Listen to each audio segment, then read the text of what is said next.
Hi, Joe from Joe's Firearm Safety here.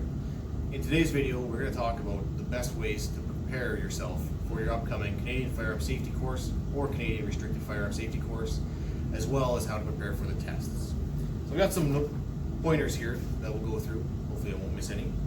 So the very first thing is registering for your course. A lot of times you'll have to register for your course months in advance. So make sure that you get on top of that as soon as possible.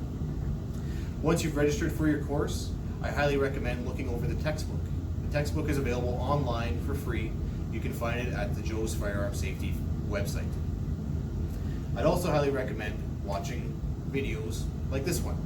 If you go to the Joe's Firearm Safety YouTube page, you can find all kinds of videos to help you prepare for your course. On the day of your class, try to arrive a couple minutes early. Please bring with things like a pencil, a pen, a notepad, or something to take notes with, as well as snacks, a lunch, anything that you'll need to help you throughout the day. Because the courses do sometimes run a little bit long, you want to be prepared for that. I'd highly recommend taking notes during your course. If you're anything like me, I learn a lot better if I'm writing things down as I'm learning new things. Ask questions. As the course goes on, you might get confused by some things. There's a lot of information to take in a fairly short amount of time, so ask questions. Make sure that you understand the Act and Prove procedure. Very, very important.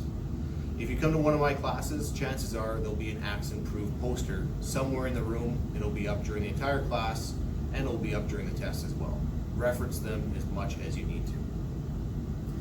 During the hands-on practice, pay attention while other students are having their time doing hands-on as well. They might be making mistakes or doing things that you didn't realize. That can help you learn better.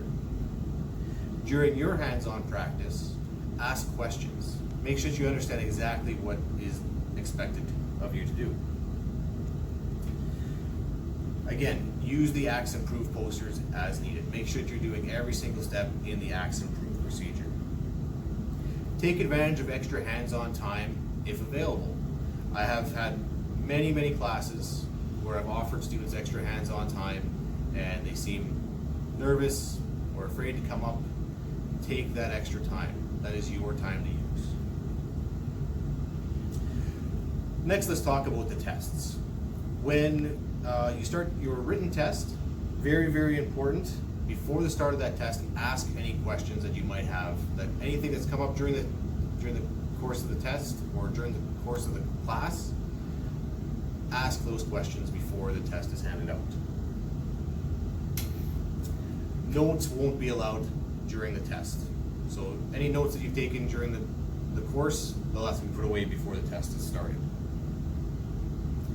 Read the question completely as well as all the possible answers. The written test is made up of true and false as well as multiple choice questions. Make sure that you read and understand what the question is asking you and read through all of your possible answers before picking an answer. Watch out for words and statements such as do, do not, legal, illegal, does not. These are statements that can sometimes trip up students and it will totally change the answer of the question. Pick the answer that best suits the question. Sometimes it might seem like more than one answer could fit, but one answer is going to be way better than another one. Go with the best possible answer. Sometimes all the above might be an option. If all of the answers fit, that is probably your best possible answer. Take your time during your test. It's not a race. You do not need to finish first. Take your time, make sure that you do it accurately. If you come to a question that you don't understand, ask the instructor for clarification. In most cases, the instructor can reword the question so it makes more sense for you. During your practical exam, again, take your time. It is not a race. When the instructor asks or tells you to do something, make sure that you understand what is being asked of you. If you need clarification, ask for it. Also, don't get ahead of what the instructor is asking you to do. If they're just asking you to pick up a firearm, that doesn't mean that you're going to load it right away, one step at a time. Go through your Act and Prove procedure every single time you pick up any firearm for any reason whatsoever. Do not wait for your instructor to tell you to prove a firearm safe. You should do it automatically. During your practical exam, watch for your trigger finger and muzzle control.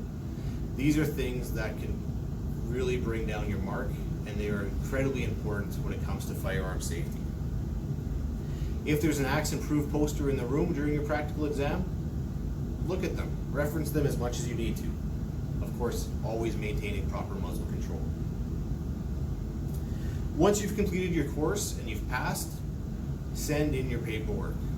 You'll receive an application form for your PAL from your instructor. Send that in as soon as possible. Don't put it into a drawer and forget about it. Things get lost that way. You really want to send your application as soon as you can, because it will take months to process. So I hope that these tips have been helpful for you, and hope to see you soon at one of our firearm safety classes.